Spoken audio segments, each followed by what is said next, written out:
The New York Times is reporting that prosecutors have unearthed a previously unknown memo that was drafted by Mr. Cheesebro, Kenneth Cheesebro.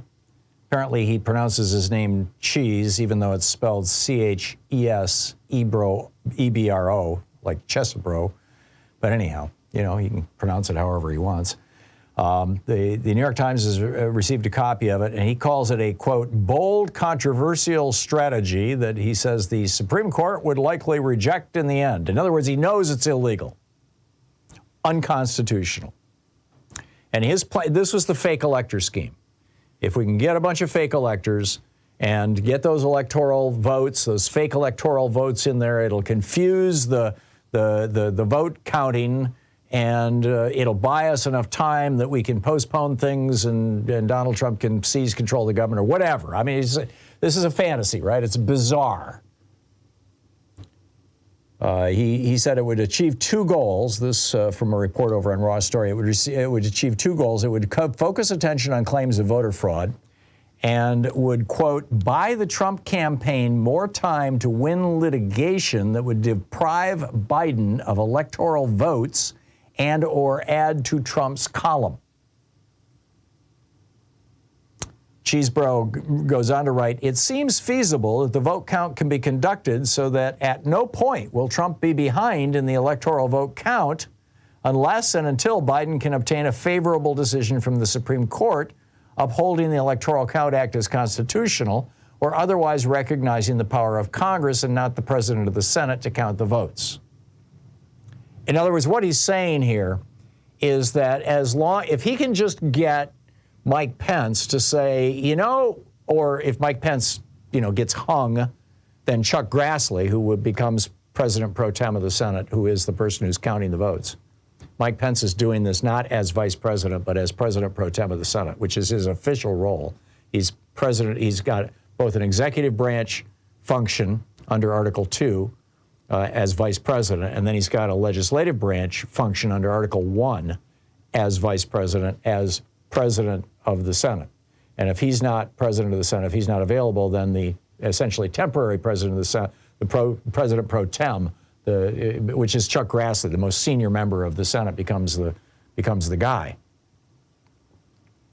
And so what he's saying here is that if we can just keep these, you know, phony votes, these phony electoral votes in circulation, then Biden is going to be forced to sue us at the Supreme Court. And by the time the Supreme Court rules on this, maybe January 20th will have passed and Trump can just stay in the White House.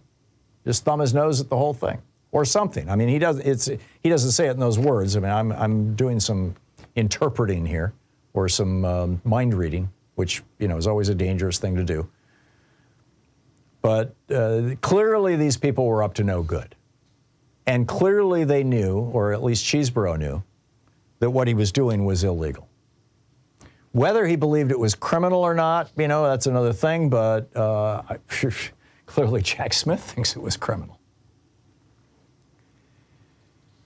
Meanwhile, in Idaho, this is fascinating. Idaho has, you know, one of the more draconian abortion laws in the country. Not only can you not get an abortion in Idaho, you can't promote abortion in Idaho, you can't talk about abortion in Idaho if you're a teacher, if you're a state employee in any way.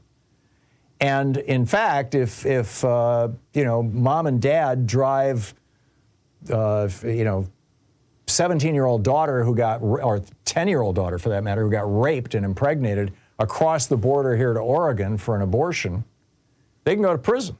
They can get prosecuted in Idaho for transporting a minor for the purposes of abortion. So Idaho is pretty radical. And now 6 Idaho University professors and 2 Idaho teachers' unions are suing the state, saying that the 2021 No Public Funds for Abortion Act, which the Idaho legislature passed, which says that you may not, if you're a teacher and you're funded by the state, you may not discuss abortion. You may not recommend abortion. You may not talk about abortion. You may not teach about abortion. You can't do it, and it's a felony. And so what these 6 professors and these 2 teachers' unions representing hundreds of teachers are saying is that this is a violation of our First Amendment right of free speech. Now, I suspect that they will lose on that basis because, you know, teachers have to teach a particular curriculum and they can't just kind of go off. I mean, you know, it would be like a teacher saying, well, you know, I want to teach that the Holocaust didn't happen. Well, no, you can't do that. You get fired for that with good reason. I mean, I am on the side of the teachers here, but I don't think that they'll prevail in this. But what I do think this lawsuit will do is raise attention to this issue in Idaho. They note, this is from ABC News, they note others have significantly altered their course content in a variety of subjects like sociology, law, human reproduction, and women in media by pulling reading materials, curtailing lectures, and declining to give meaningful feedback on some student research and writing, all areas that may involve abortion. Earlier this year, Lewis Clark State College officials censored several works of art from an exhibit at the school that focused on healthcare issues. The artists were told that the works were removed from the show because administrators feared they could run afoul of the new law. This was one of the things that the Nazis did. Most Americans probably don't know this, but you know, unless you've read, you know, one of the histories of the Nazis, like, you know, Rise and Fall of the Third Reich by William Scherer, who was there, you know, in the early days anyway. He was a young man in Germany, and just wrote a brilliant, I mean, the tome, right, the definitive book. And this was one of the first things they went after, and I believe it was 1933 when they really were cementing their power, was they called it degenerate art. They started going after the modern art movement. Now Hitler, you know, wanted to be an artist when he grew up. He attended art school. He flunked out, and his problem was he couldn't draw pictures of people. He just wasn't a good enough artist. But he could draw buildings pretty good. So there's all these paintings that Hitler did that just have buildings. They don't have people in them. And basically what the Nazis said was, that's all we're going to allow.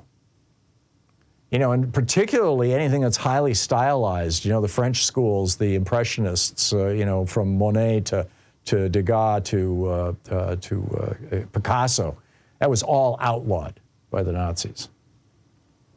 And now they're doing it in Idaho. It's incredible. Incredible. And finally, a crazy alert, and then I'll get to your calls here.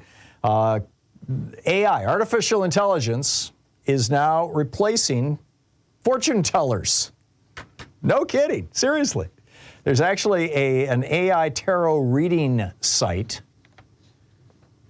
Now, you know, the tarot cards are where the tarot card reader shuffles the cards and then deals them out, and then, you know, the cards, here's the death card, and here's the Jack of Hearts or whatever, you know, all these different cards, and they have meaning, and you interpret the meaning. And so the person writing this article went to one of these AI websites and AI tarot reading, and it said AI tarot reading involves sophisticated algorithms and machine learning techniques to interpret and generate tarot readings. Through natural language processing and data analysis, AI algorithms aim to mimic the intuition and insight traditionally associated with human tarot card readers. So the Daily Star, this newspaper, tried it out. And they asked the question, how will I know the right time to marry? And the AI machine put down a card, and it was the Eight of Wands. Now, the Eight of Wands card signifies do it now, swift action. And then the psychic bot said, in the context of your question, it could suggest that when the time is right for such a significant decision as marriage, things will start to fall into place naturally and swiftly.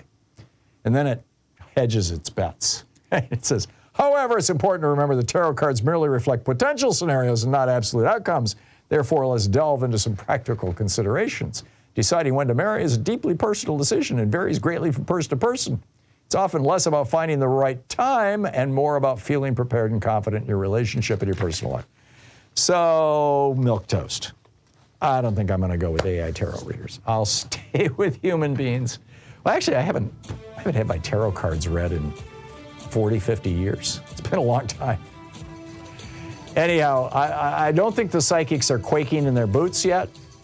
But, you know, give AI another generation, another couple of years to work out the bugs and get a little more proactive. And heaven only knows.